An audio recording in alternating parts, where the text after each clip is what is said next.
Hi, and welcome to Life, Leadership and Change. I'm your host, Cara Hawkins, and this show is built around three big topics: who we are, how we lead, and the world we're creating together. Each episode, I sit down with entrepreneurs, creatives, academics, and changemakers from around the globe to share real stories and insights about inner growth, purposeful leadership, and shaping bigger systems for the better. Whether you're here for the big systemic questions, the deeply personal ones, or the parts in between, there's something here for you. Now, today we're doing something a little different, a 4-part mini-series on complexity leadership. Over these 4 episodes, we'll be exploring what complexity actually is and why it matters, the skills that leaders need to navigate an increasingly complex world, how we lead through colliding worldviews and culture wars, and what truth has to do with it all. And I think it will genuinely change how you think about leadership. Also, if anything we discuss today sparks a question, we'd love to hear about it. I'll tell you more about that at the end of the episode. My guest across all 4 episodes is Dr. Aiden Thornton, a complexity leadership scholar, management consultant, and entrepreneur with over 25 years of international experience across Asia, Australia, and Europe. Aiden holds a PhD in complexity, leadership, and cognition, and is an adjunct associate professor of complexity leadership at Swinburne University of Technology. He runs his own consulting practice, specializing in leadership development, change management, and organizational culture, has founded a psychometric startup focused on measuring modern leadership capabilities, hosts his own podcast, and writes on leadership, complexity, truth, and epistemology. Aiden also sits on the board of directors of the Association of Change Management Professionals in Australia and New Zealand, and brings a rare combination of academic rigor, real-world experience, and as you'll soon find out, a great sense of humor to everything he does.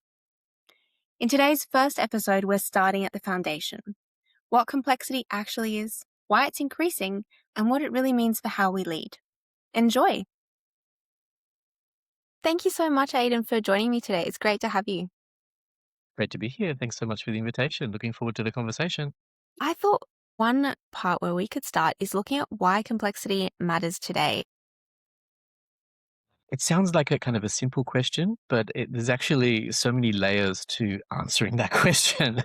Like, my perspective on that is that, first of all, leadership always needs to be contextually relevant to the context in which we're trying to practice leadership. And as you know, the world becomes more complex, as social conditions become more complex, as organizations become more complex, then I think our approaches to leadership and developing leadership also need to adapt to the complex conditions in which we're trying to apply leadership.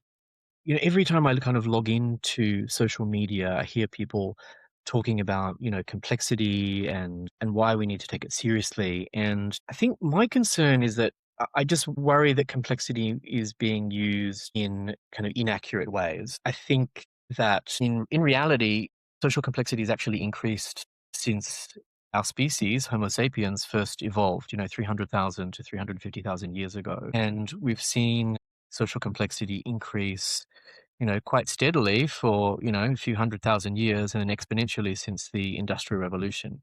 I think the caveat here is that it's easy to make kind of hyperbolic claims about complexity. I think that there are certainly some parts of our lives that are becoming more complex. Yes, environmental concerns are becoming more complex. Yes, political polarities are becoming more complex. Yes, there are social issues that are becoming more complex. Absolutely. There are also parts of our lives that are actually becoming more simple. Right? It's quite simple to access running water, for example. It's quite simple to use AI to synthesize large volumes of information, for example. There are probably some parts of our lives that are also remaining at a fairly steady level of complexity. So as we kind of get further and further into the 21st century, I think we need to be clear about distinguishing between the parts of our lives that are becoming more simple, the parts of our lives that may be fairly steady, and then the aspects of our lives that are becoming more complex, and really focusing on the complex ones. I love that framing, and especially what you're saying about actually noticing where our lives are becoming more simple or staying steady, because when I initially think about complexity, I think I'll probably go a little bit maybe in the hyperbolic space of everything's becoming more complex because of, what we're observing, and also the feeling of just so much information coming your way. But you're right, there are a lot of things that past generations didn't have that we just take for granted, like running water, and like accessibility of foods in different seasons and everything. So what are the areas that we really need to focus on, do you think, in terms of observing and managing complexity? So firstly, I just want to acknowledge the importance of what you just said, because it can feel like everything is becoming more complex. And sometimes it feels like that to me as well. But I think, as you said, it is an important distinction to make, because the things that are becoming more complex need to be led in particular ways. And the things that are becoming more simple might need to be led in different kinds of ways. And so again, it really comes back to this idea that leadership needs to be contextually appropriate for the kind of conditions that we're in. So I just wanted to kind of acknowledge and emphasize that point, because I think what you've said is really spot on. So in my view, and also the view of a number of other researchers, social complexity has actually been increasing over the past 300,000, 350,000 years. And going, all the way back to, about 200,000 to 10,000 BC, we found the first emergence of hunter-gatherer kind of societies, where people would come together in groups of around about 20 to 25 to 100 people, and the main technologies that were being used was, stone, fire, and foraging and whatnot. Then horticultural societies first emerged around 10,000 to 3,000 BC, where our societies comprised hundreds to a few thousand people, and the technologies we were using were things like digging sticks and slash and burn cultivation and what have you. Pastoral societies first emerged about 8,000 BC. And in fact, there's actually still pastoral societies around the world. And pastoral societies typically comprised hundreds to tens of thousands of people and started to use domesticated animals as a form of technology. Indian societies first emerged around 3000 BC to around 1750 AD, and they comprised tens of thousands to millions of people. And then they started to use animal-drawn tools, such as plows and irrigation methods and metal tools and whatnot. Then we started to see an exponential increase in complexity from the Industrial Revolution. So the Industrial Revolution was from around about 1750s to the 1950s. And we saw social structures increasing to millions and sometimes billions of people, and we started to become much more reliant on machines and technologies and fossil fuels. The information age came about in the 1950s, and it's actually in the 1950s, is sometimes called the Great Acceleration until the present time, where we have the opportunity to participate in a much more global society. Of course, everyone doesn't have the opportunity to do that. And again, we've become increasingly reliant on computers, digital tech, and also a services economy. And then we're not quite there yet, but if some people get their way, we might be living in a global, if not interplanetary society, where our species actually spans multiple planets, and we become increasingly reliant on different iterations of AI. And so, when we look at this over long timescales, there's a general tendency for societies to become larger, to adopt more advanced technologies, to adopt new social structures, and also to create more challenging issues for ourselves. And in many contexts, this can result in much more complexity. But I just want to be really clear here that we're not saying at all that, some people have a greater moral worth than other people. We're saying that social structures become more complex and that this requires a fundamentally different style of leadership. Let me just pause here to check in. So what do you think of that? Theoretically, it does make sense. More people, more tech, different social structures, there is an increase in complexity. But as you said, that means that the way that we lead has to adapt to that and be contextual for the level of complexity that we're experiencing at any point in time. That does make a lot of sense. And in our next session, we're going to go more into, are we actually keeping up with the level of complexity, which I'm very excited about too, because that is a big question for me, is how far can we go, especially if we're looking at interplanetary relations. How do you define complexity in the leadership context and for the work that you're exploring?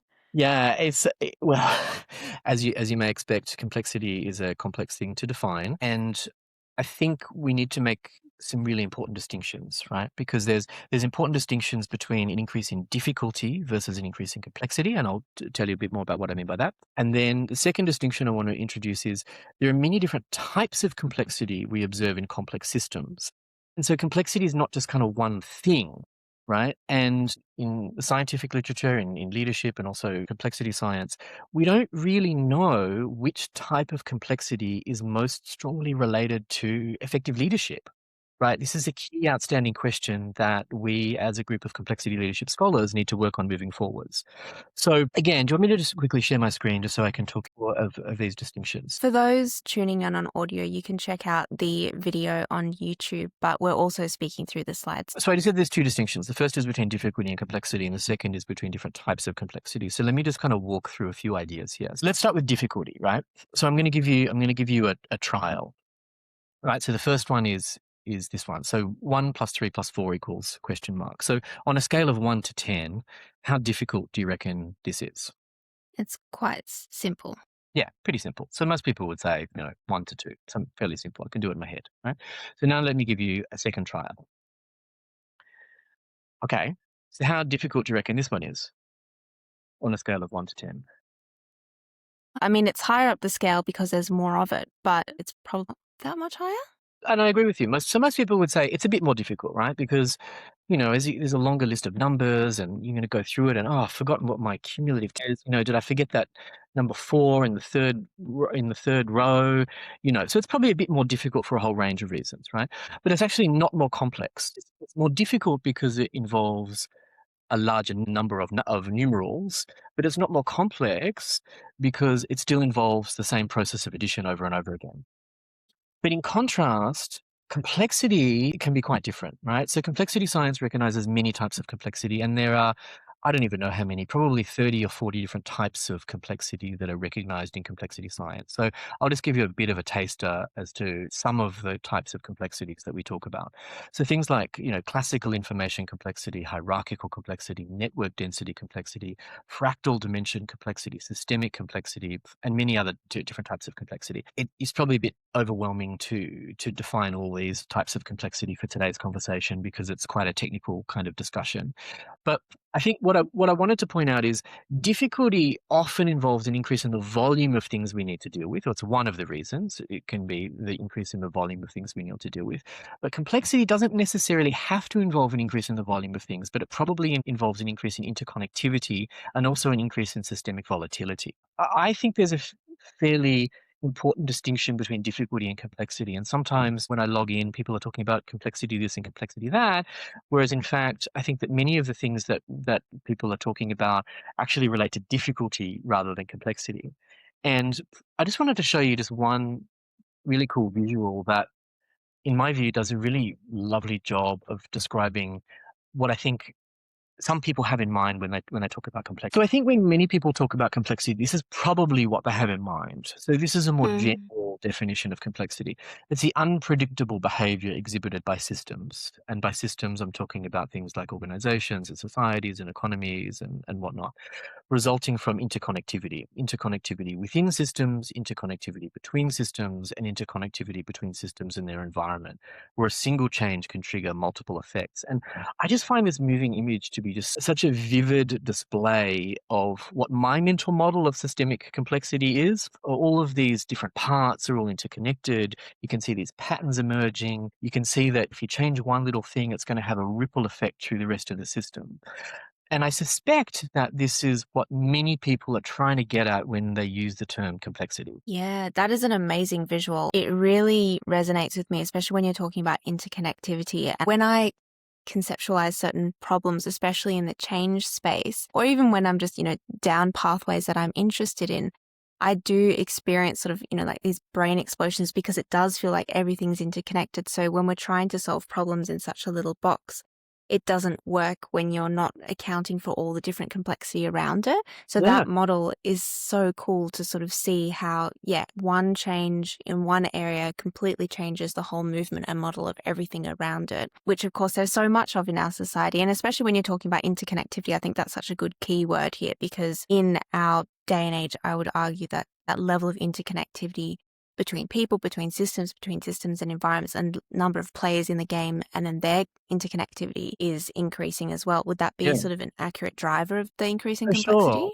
Sure. I love that. I mean, I know that from our previous conversations, you do quite a lot of work in change management. Change management was actually my original career, and I currently sit on the board of directors for the Association for Change Management Professionals. I still do quite a lot of work in change management, and I love it. I mean, for me, understanding complexity and complexity leadership is almost going to become a prerequisite for being able to do change management effectively, I think. Because Mm. at the end of the day, when we do change management, we're trying to introduce some changes as a result of a new strategy or a new operating model or new products and services or new structure or, we've got implementing a new system or whatever. Right. And all of these things are introducing changes into a complex system. And so we need to be able to start perceiving some of these interconnectivities between different parts of the system to do change effectively as the parts of the world become more complex. Oh, I couldn't agree more. And it is one of those things I think as well of developing those skill sets. And I'm curious, especially also to know how we can conceptualize and manage this complexity as it continues to increase, because I feel like once you've sort of dealt with one level of complexity, and even if you manage to feel comfortable or confident in that space, it's going to last for 6 weeks and then new complexity is going to be introduced anyway. That's exactly it. And also unexpected surprises, right? And things Mm. like GFC, COVID, and what have you. These things kind of, well, some people did predict these things would happen, but for many people, they came out of the blue, right? They're hard to predict. It's hard to know what's around the corner. I mean, a virus that emerges in one part of the world can shut down supply chains in other continents. It's almost unthinkable that these things can happen, and yet we've all just lived through them. Oh, absolutely. And so we've looked at a little bit now what complexity is, and your space in particular is around complexity leadership. So, how do you define leadership? And I know you've talked about the distinction between leader and leadership because you don't necessarily need to be in a position of leadership. Yeah. Curious to hear a bit more about that and how that relates to complexity. Yeah. So, as you'll probably recognize, I love a good distinction. And so I think, again, there's probably at least two distinctions to introduce here. One is between leader and leadership, and the second is between leader development and leadership development. So, as I've gotten more experience in organizations and in research, I don't really think there is any such thing as a leadership role. I think that there are roles that are more senior and less senior at different organizational Mm. layers.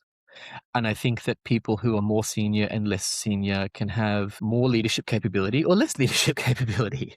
Mm. And so for me, my definition of leadership is it's a process of influence that fosters systemic health. So it's a process because it unfolds over time. It's a process of influence because it inherently has some kind of impact on individuals or teams or organizations or society. And ultimately, I think the goal of leadership is to foster systemic health so that we can live in families, communities, organizations, countries, regions, planets that have this sense of systemic health, right? And systemic health can mean lots of different things. It can mean things around, engagement or performance or looking after the most vulnerable in society and what have you. So for me, leadership is actually a process, not a role. And so a leader, in my view, again, it's just my view, and what's the view that's shared by some academics, is a leader is someone who practices a process of leadership. And that could absolutely be anyone and everyone, from someone who's just gotten their first job at university in a call center, who's frontline answering really difficult calls, and they could be, from an organizational perspective, they could be in a very junior role, they have an opportunity to practice leadership, through to the most senior executives in C-suite in corporations, and they also have an opportunity to practice leadership. So for me, there's a distinction between the process of leadership versus the people who choose to practice leadership. That's one thing. The second distinction is actually not my distinction. It was something that was introduced by Professor David Day, who was my PhD supervisor, who distinguished between leader development and leadership development. And leader development is really about focusing individuals who practice leadership, developing their mindsets, their behaviors, their relationships, and it's really focused on human capital. Whereas leadership development is focused on developing this collective property and this social capital. So it's developing things like ways of working and culture and interconnectivity and those kind of things. And I think we need to keep both of those things in our frame of reference, particularly when it comes to complexity leadership. I think that sometimes people overplay the importance of collective leadership when it comes to complexity. I have a very different perspective on that. And I think that individual leaders and collective leadership are so interdependent that we need to be working on them simultaneously. And your view is that we spend a bit too much time focusing only on the collective and not enough on the individual? No, my view is that most programs are focused on leader development, but I think there's a bit of a movement to focus on collective and collaborative leadership. And Mm. my perspective on that is that that's not a view that's well supported in the scientific literature. There's some studies that show that collective and collaborative leadership can actually slow us down, can reduce the quality of our solutions, can reduce the complexity of our solutions. And that's the last thing you want in the context of complexity. So Mm. my view is that yes, we need to take collective and collaborative leadership serious, but it needs to be for some types of complexity, working on some types of issues in some types of context with people who have particular kinds of skills. If we just focus on collective leadership, my concern is that may actually result in harm rather than actually being able to navigate complexity effectively. Yeah, and may I ask why might that result in harm in those spaces? Because Well, usually, when you think of collective, collaborative, that's sort of what people are supporting and that's beneficial. But I'm curious to unpack that a little bit. if leadership collectives don't have the right collaborative practices in place, they may Mm. actually be simplifying complex problems rather than rising to the occasion. Yes. And they may be taking so long to get to a complex solution that it actually compromises our ability to address things quickly. Yeah. Yeah, so I just think we need to get the right balance between these things, in my view. No, absolutely. That makes sense. And I really love that definition. Sorry, going back to your definition of leadership as, if I got this correct, a process where people are helping to foster systemic health Yeah, process of influence that fosters of systemic health. That's my influence. definition. Yeah, Process of influence. I love that. And I love conceptualizing leadership as a process as well, because it's one of those things that suggests movement and evolution, and it's not yeah, something that you nail down. And it's something that's always unfolding, which means there needs to be that adaptability as well. absolutely. So in your definitions of complexity and complexity leadership, I know you've shown a model about how we can conceptualize complexity. Are there any metaphors that help describe it at all? It's a great question, and I'm not sure I've got a great answer to it. The one metaphor that I sometimes use that resonates with people is the idea of a beehive. And the reason that I like a beehive is because it's something that many of us have interacted with, so it feels quite tangible. It's not kind of an esoteric, abstract thing like the economy. And we can kind of see complexity at work, right? We can see bees take on different roles. We can see these kind of ambiguous boundaries between the system and its environment. So does the beehive just stop at the hive, or does it stop at the distance that the bees can actually travel from the hive, which can be a few kilometers, for example. We can see different kind of emergent properties and what have you in the beehive. So for me, I feel like it doesn't do a perfect job of describing complexity, but I think it's a kind of a nice example that picks up on how systems can demonstrate complexity in a kind of a natural environment example. I love that metaphor because there is also so much complexity from my very limited understanding of bees and beehives in the social structures as well. Are there also any concepts or anything that complexity leadership is often confused with? For example, change management, which you might be able to attest to as well, is sometimes misinterpreted as only communications. Is there anything that complexity leadership is often confused with that it's not that? I just got chills up and down my spine when I heard that. It's like, yes, that's comms, training, and stakeholder management. That's what it is. Yeah, The three pillars of yeah, no, change the management, is it? three. That's all. That's all it is. Yeah, that's all it is. I think so. Well, I think there's a couple ways to answer that question.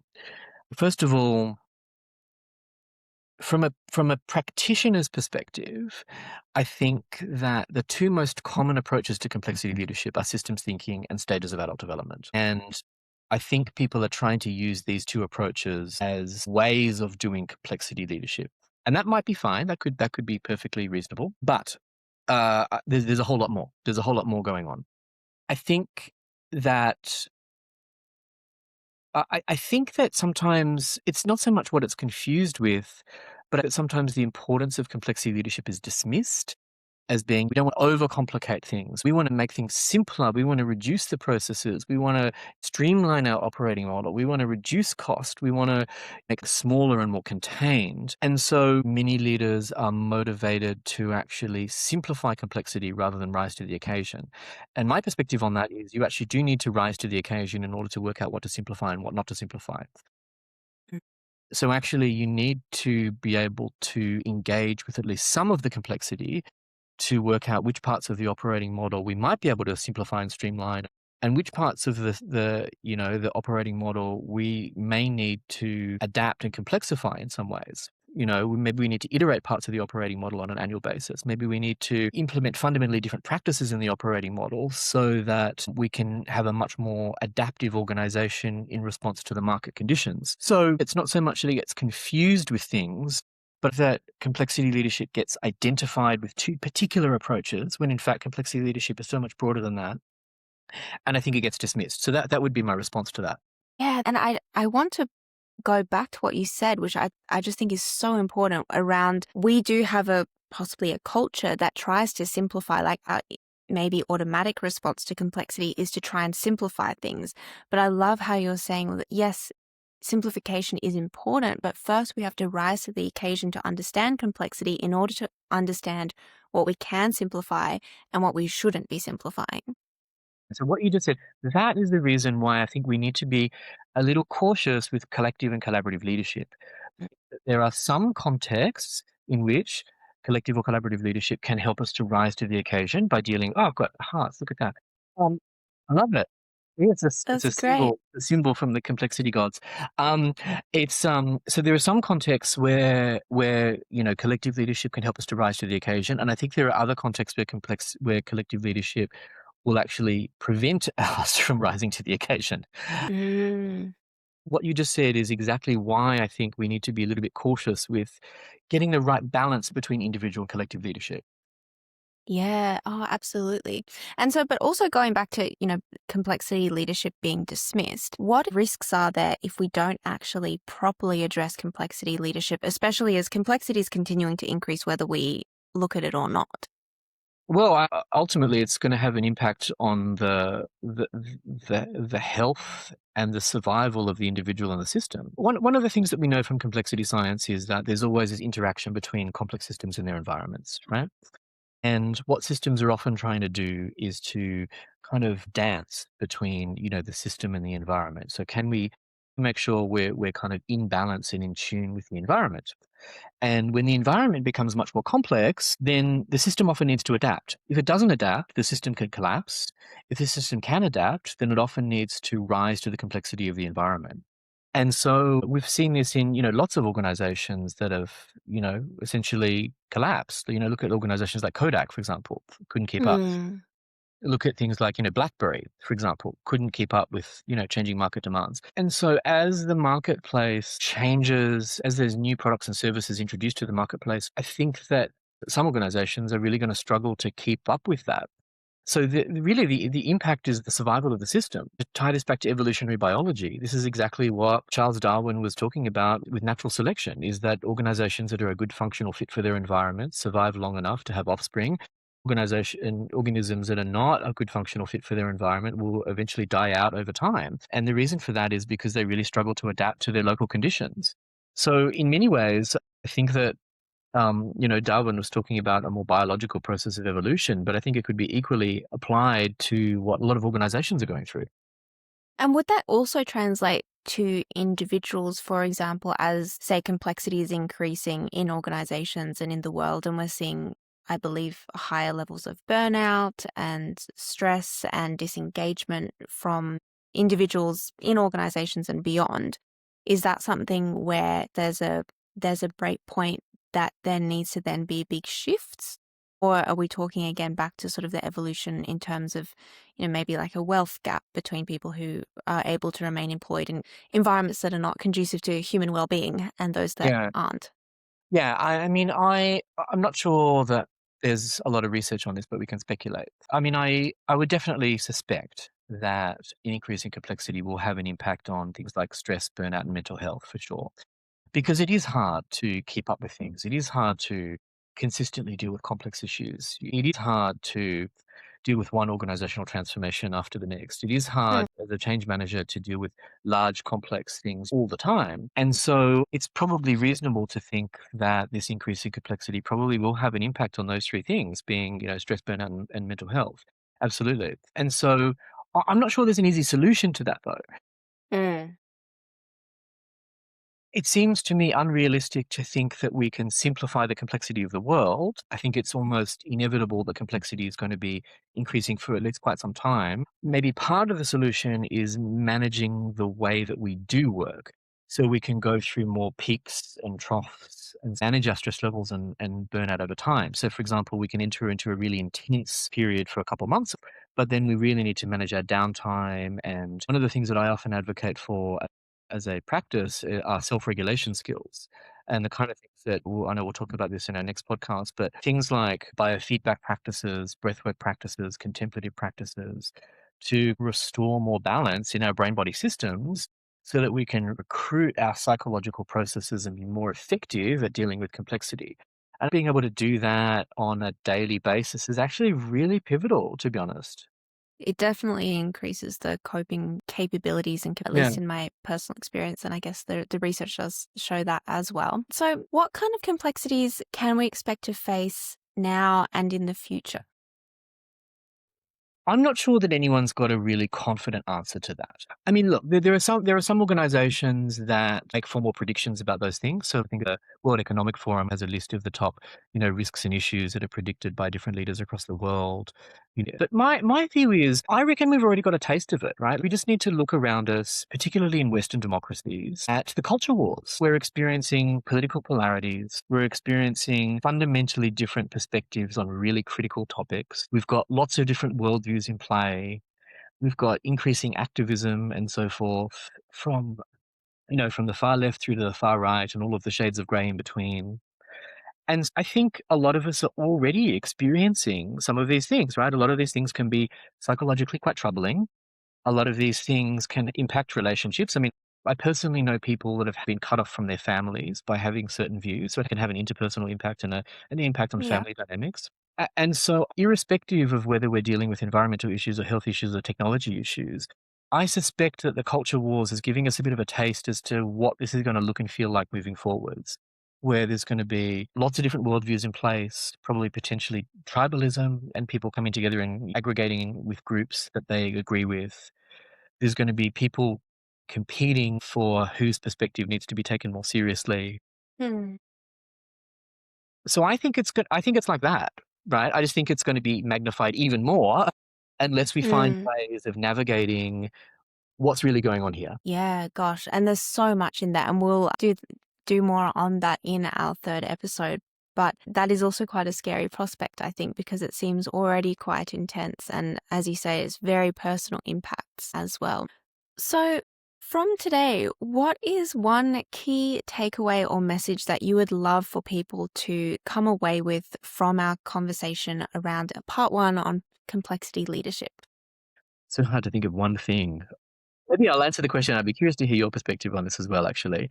I just think that we need to take complexity seriously and step up to the plate. Like, complexity leadership really needs to be a priority for many people moving forwards.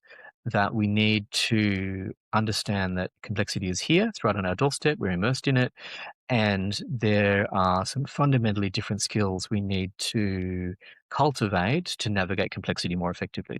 That's my view. But what do you think? What do you think is a key takeaway from your perspective? Well, the two things that really stood out most to me were firstly, your definition around leadership, which I'll try that again, is the process of influence that fosters systemic health. You got it. But I love that concept of, yeah, that process, that movement, and also that you don't need to be in a senior position to be practicing leadership. And often people in senior positions need to be very consciously practicing leadership. It doesn't just come with the title. And then the second part is around how we need to, as you said, step up to meet complexity before we can simplify it. And we need to know what we can and can't simplify from that rather than dismissing complexity or jumping straight to attempts to simplify. I think those are the two things that have really stood out for me. I'm so glad that my definition of leadership resonated with you, actually, because it's kind of a joke in the leadership literature that there are as many definitions of leadership as there are people who've tried to study the topic. And so I'm trying to find a definition that kind of synthesizes all of these things into one holistic way of thinking about leadership that kind of honors lots of different perspectives on what it might be. Yeah, I just love the irony of both of those definitions in the sense that if you had a simple definition of complexity, you'd sort of probably be left wondering how that works. And then with leadership, that there are as many definitions as there are people. But I really like that definition because it does feel like it synthesizes a lot of what I've read, not being a researcher, but just being in the space. And it is broad enough, but specific enough, I think, to encapsulate a lot of at least what I think leadership should be. I don't think it's actually practiced if we look at like leadership around us or global leadership, but aspirationally, I do really like that idea of this is what leadership, real leadership is. And that's something I'm really going to take away as well as a process because I really like conceptualizing the process. And we're going to go more into the skills required for complexity leadership in our second episode. So thank you so much for joining me today, Aiden, and we'll see you in the next one. Pleasure. Thanks so much. Can't wait. Thanks for tuning in to another episode of Life, Leadership and Change with me, your host, Cara Hawkins. I hope it's left you with plenty to think about and to feel inspired by. We have one more exciting thing to share. At the end of this mini-series, Aiden and I will be doing a bonus episode dedicated entirely to your questions. So if today's conversation sparked something for you, or if there's anything across the series you'd love Aiden to dig into further, drop your questions in the comment section or in the form linked in the show notes. We'd love to hear what's on your mind. If you enjoyed this episode, please be sure to hit subscribe and receive more episodes like this. And remember to leave us a review to help others find the podcast. It makes a huge difference and it's a great place to let me know what you thought, what you loved, and what you'd like to hear more of. Thanks so much for being here, and I'll see you in the next episode.